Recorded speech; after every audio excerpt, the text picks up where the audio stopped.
The cold didn't care who she was. The mountain didn't care how new she was. And the team moving below her had no idea they were already walking into a trap. Her radio was dead.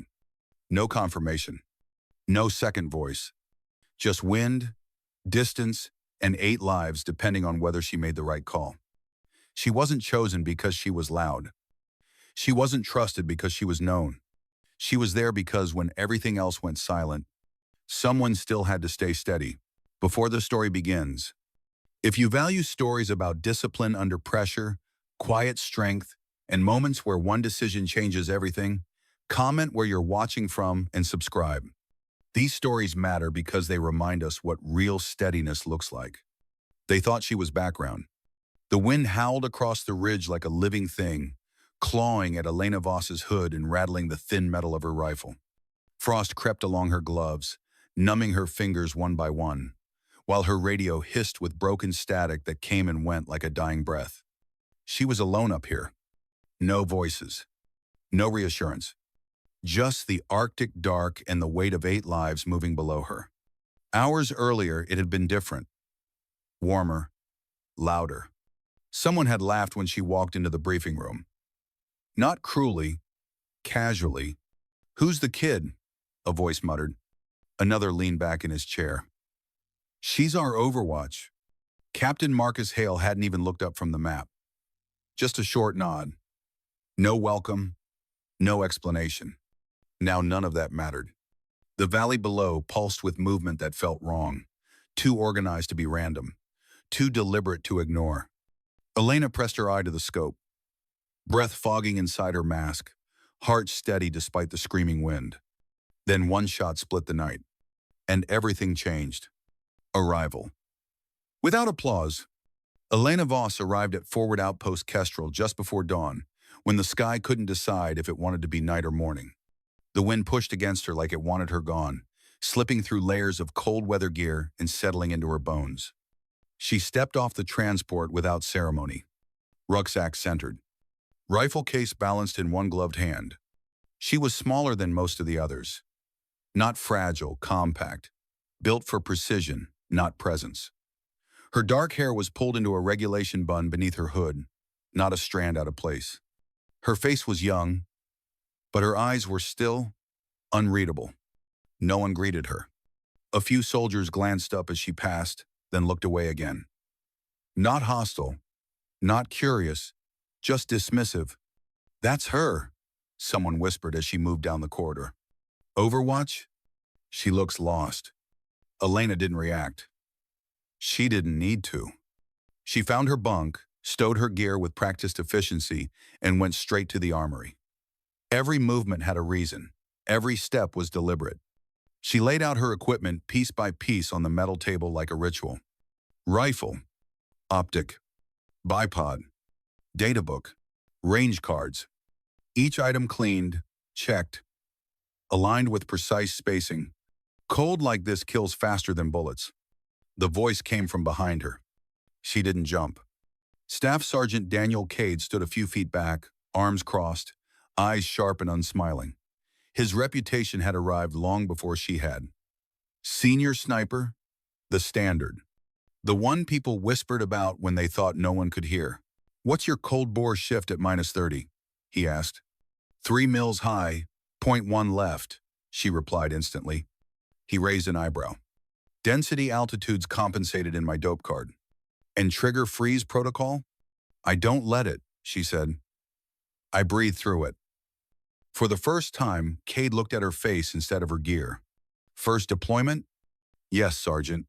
His mouth twitched. Not quite a smile.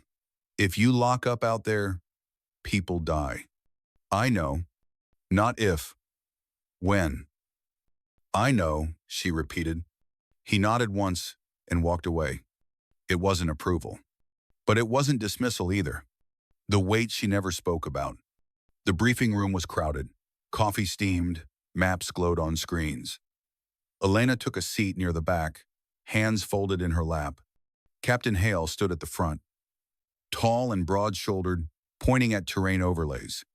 "This valley is the choke point," he said. "We go in quiet, fast, We don't linger. Lieutenant Ethan Rowe cleared his throat. Overwatch is one shooter? Hale nodded. Rowe frowned. That ridge is brutal. Weather alone. She'll handle it, Hale said. Rowe glanced at Elena for the first time. Really looked. His hesitation wasn't cruel. It was protective. With respect, sir, she's new. Hale's jaw tightened. This isn't a training run. There will be no babysitting. The words weren't aimed at her, but they landed all the same. Elena didn't flinch.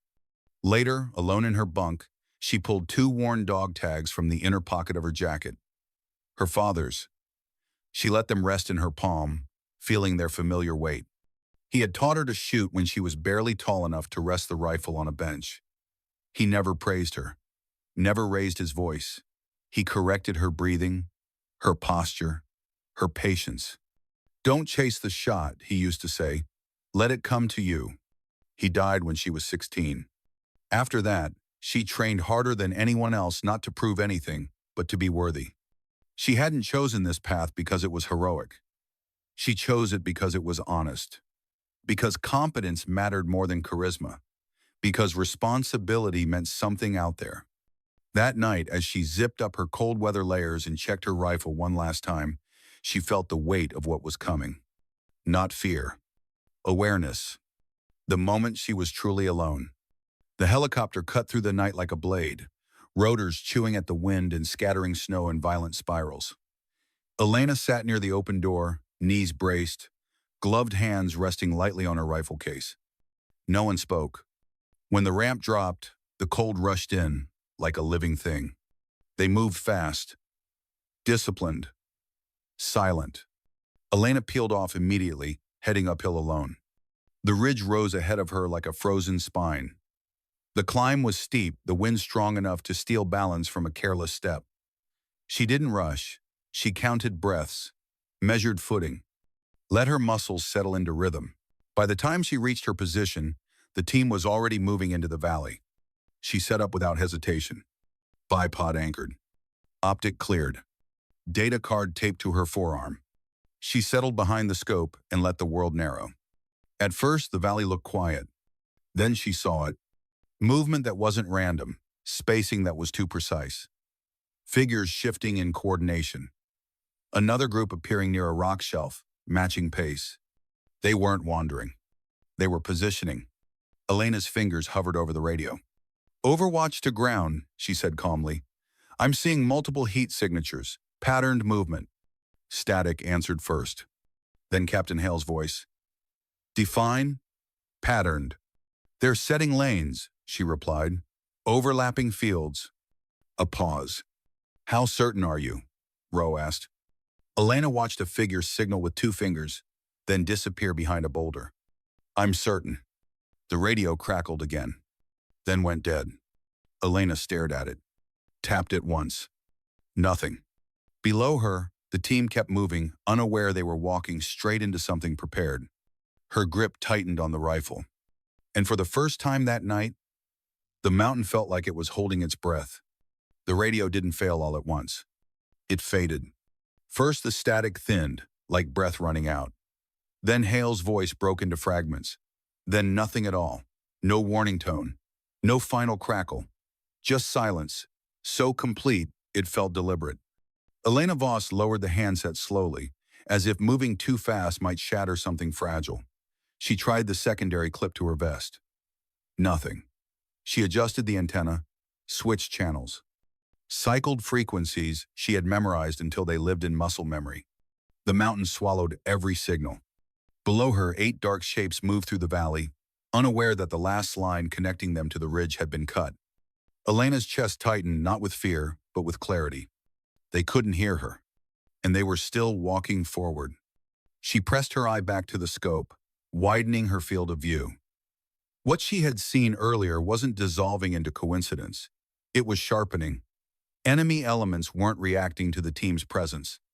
They were positioning around it, sliding into place like pieces on a board they had been studying for a long time. Blocking units behind rock shelves. Suppression lanes angled toward the valley floor.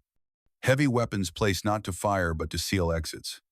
They weren't trying to stop the team. They were trying to catch them. Elena tracked the movement slowly, deliberately, building a living map in her mind. Every shadow, every pause that lasted a fraction too long, every signal that wasn't panic but coordination. Her breathing slowed. Panic would waste time. Time was something they didn't have. Wind surged across the ridge, shaking her scope just enough to demand correction. She compensated without thinking, fingers adjusting as if they had their own intelligence. Her heart didn't race. It settled. Sounds sharpened. The world narrowed to angles, distances, and intention. She spotted the first sweep team moving uphill. Not random.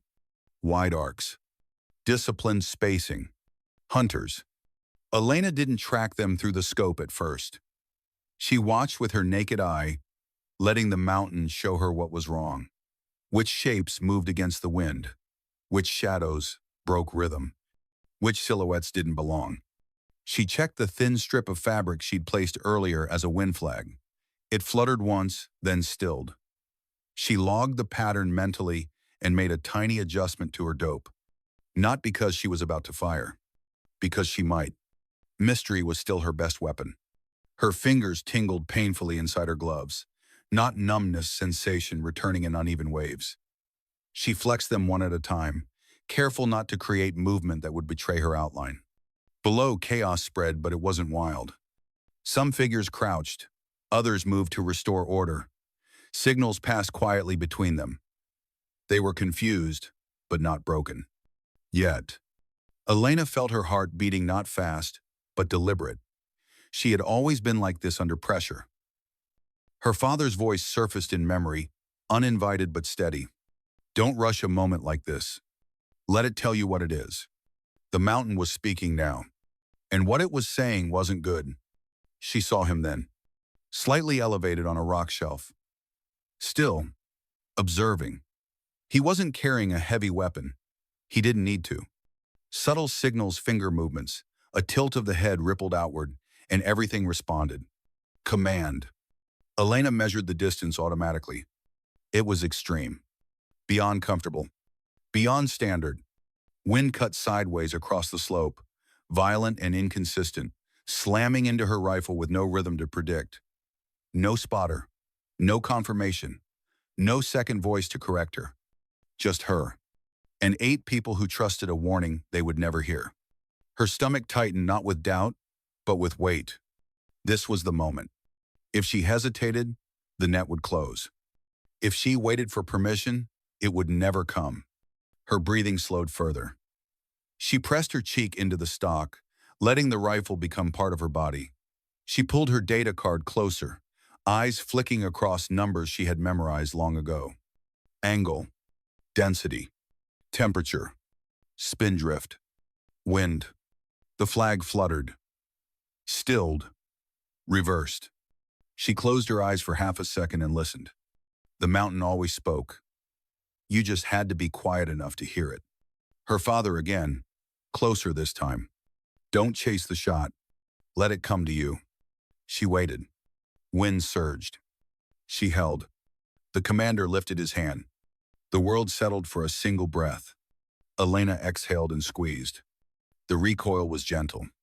The silence afterward was not. The figure dropped, no stagger, no stumble, gone from view in an instant. For a fraction of a second, nothing happened. Then everything broke. Shouting. Scattering movement. Signals that no longer meant anything. They didn't know what had happened.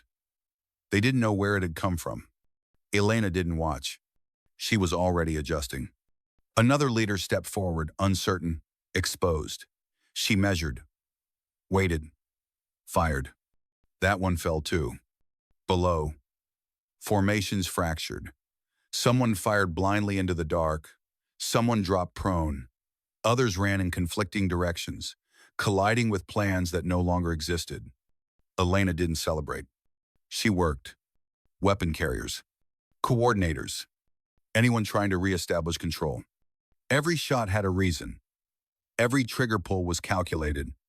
The ambush collapsed into noise, not because it was destroyed, but because it had lost direction. Her radio crackled faintly, then died again. She allowed herself one glance at the team. They had stopped moving, scanning, confused, but alive. A slow exhale passed through her nose. They would make it now, but the mountain wasn't finished. She noticed the shift first in movement patterns. Enemy elements weren't scattering anymore. They were spreading not toward the valley, toward her. 3 heat signatures began climbing the slope in wide arcs. Slow, disciplined. Hunters again. They knew there was a shooter now. They just didn't know exactly where. Yet, Elena checked her ammo. Not much. Not enough for a long fight. She didn't move. Any unnecessary motion would betray her silhouette. She lowered her magnification, widening her field of view to track multiple elements at once. Her fingers burned. Worse than numbness. Below, the team started moving again faster this time, using the chaos she had created. Something loosened in her chest. They were getting out. Her job wasn't done. One of the hunters paused and looked uphill, not directly at her, but close. Elena froze. She let the mountain hide her. She didn't breathe. Seconds stretched thin. Then the figure turned away. She exhaled slowly. More shapes peeled off from the valley floor now. Organized, purposeful. Their objective wasn't the team anymore. It was her. Elena checked her escape routes. She had 2. Neither was good. She hadn't expected to need them. For the first time, the weight pressed in fully, not pride, not fear. Responsibility. She thought of her father's hands, the way they never shook, the way he corrected her grip without force. Calm beats fear. She adjusted her position by centimeters, wiped the fog from inside her mask, and refocused. She wasn't done yet. She fired once more, targeting a heavy weapon, repositioning near the team's escape path. The figure fell. Lutter Lester over in 7. In the weapon say a report 2 diagram. The helicopter would have a safer approach now. Her hands trembled slightly as she lowered the rifle. Not fear. Fatigue.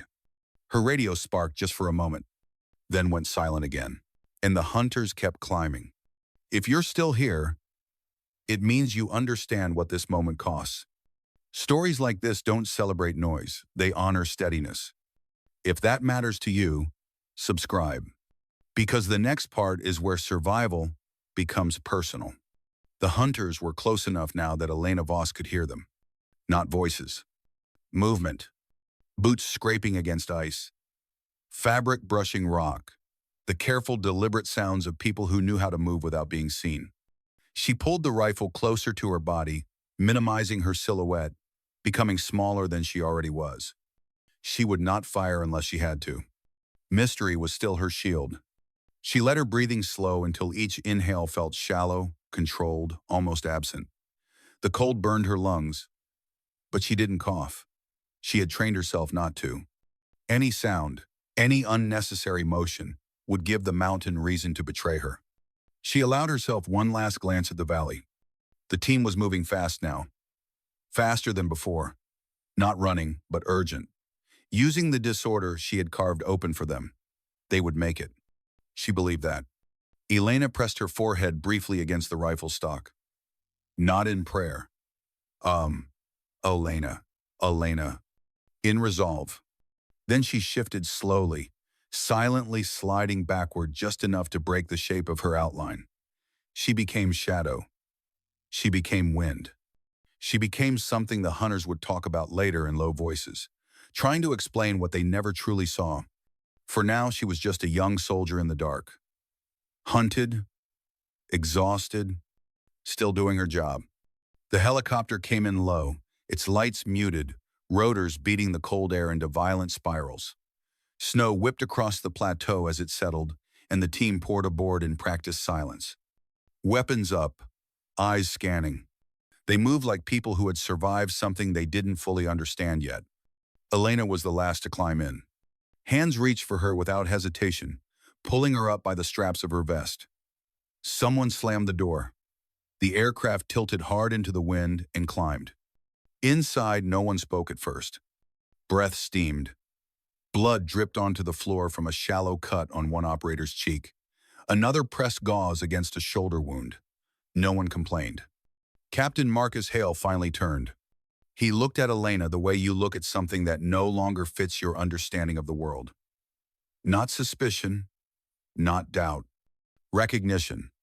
You broke the ambush, he said quietly. Not a question. Elena nodded once. Not proudly, not apologetically, just once. Staff Sergeant Daniel Cade hadn't taken his eyes off her since she boarded.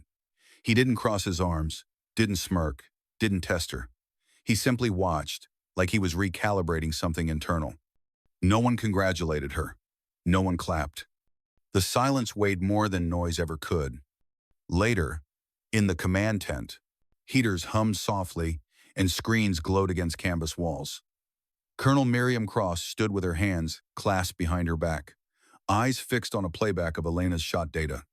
Wind drift, temperature, range, ballistics, environmental variables that should have made the shot impossible. She watched it once, then again. Then she turned. You didn't guess, she said. No, ma'am. You didn't rush. No, ma'am. Colonel Cross nodded once, then straightened. Every unit develops legends, she said. Most are exaggerated. Some are convenient. A few are necessary. All are gone. Her gaze stayed on Elena. What you did tonight wasn't a story. It was discipline under conditions that erase most people. She paused. You will be known as White Ghost. Not ceremonially, not loudly. Spoken like it was already true. No one reacted. Captain Hale lowered his head slightly. Not a bow, something subtler. Cade exhaled slowly, eyes fixed on the floor. No one asked Elena how she felt. No one tried to dress the moment in words. Words would have cheapened it. She stood still, hands at her sides. She didn't smile. She didn't correct them. She didn't need to. She wasn't a rookie anymore, not because of a title, but because no one in that room would ever look at her the same way again. She knew it. So did they.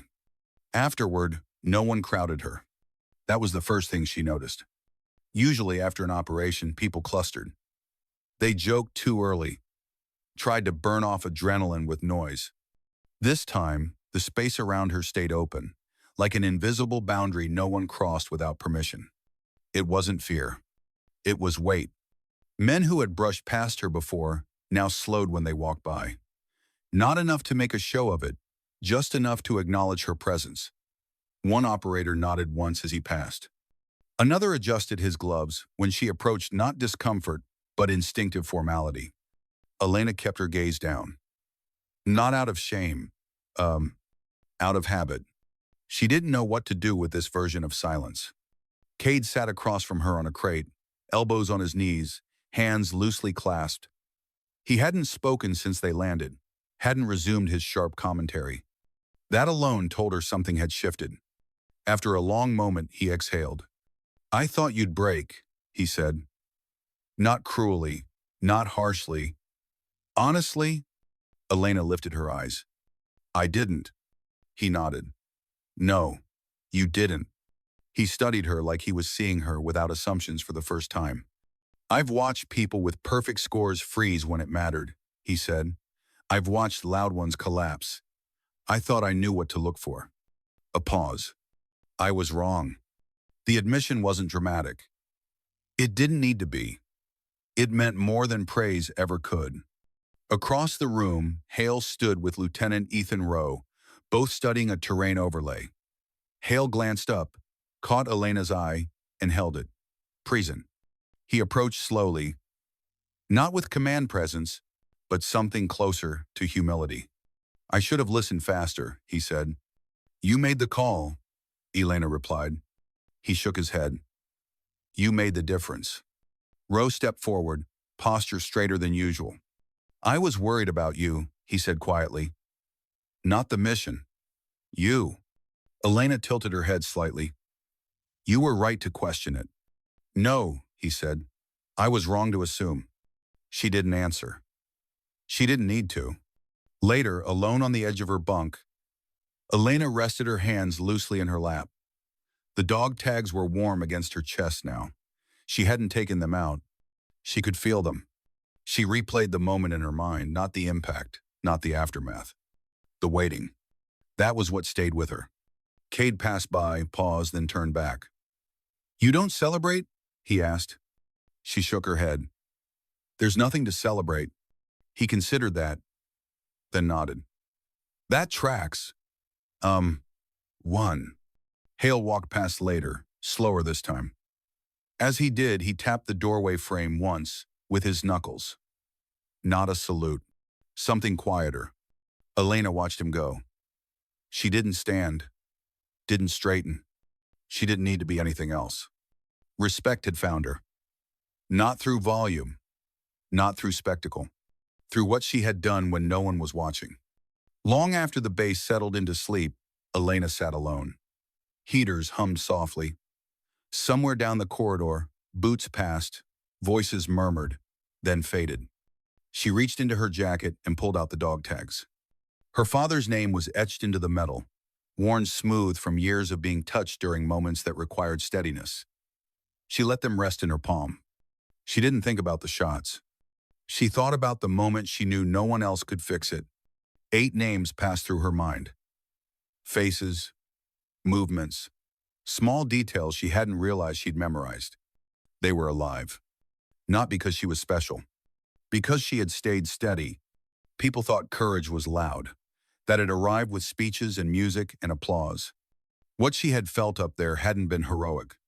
It had been heavy, lonely, necessary. Elena closed her fingers around the dog tags. "I didn't rush," she whispered. She wasn't speaking to anyone. She didn't need to. Outside, the wind still howled against the metal walls, but it sounded distant now, like something she had already survived. She lay back and stared at the ceiling, letting the weight settle. Some victories weren't meant to be celebrated. Some were meant to be carried.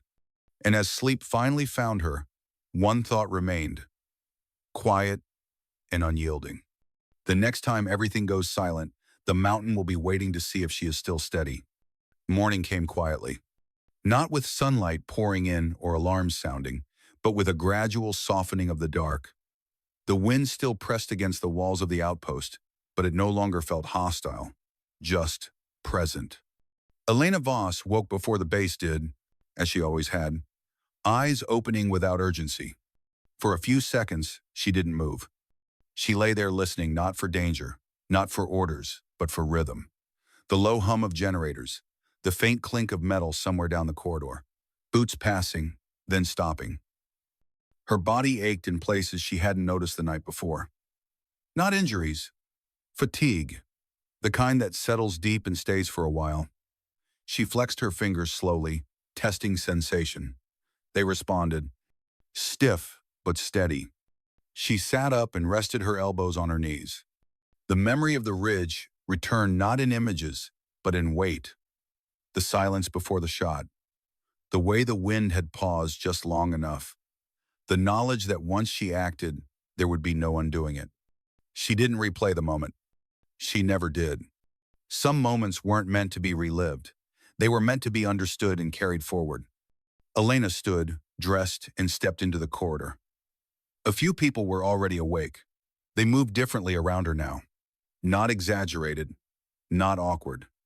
Intentional. Conversations softened when she passed. Not stopped, just adjusted. Someone nodded without thinking about it. Someone else stepped aside, in a narrow space, not out of obligation, but instinct. It wasn't admiration. It was recognition. She stopped by the armory, more out of habit than need. The familiar smell of oil and metal grounded her. She checked her rifle even though it didn't need checking.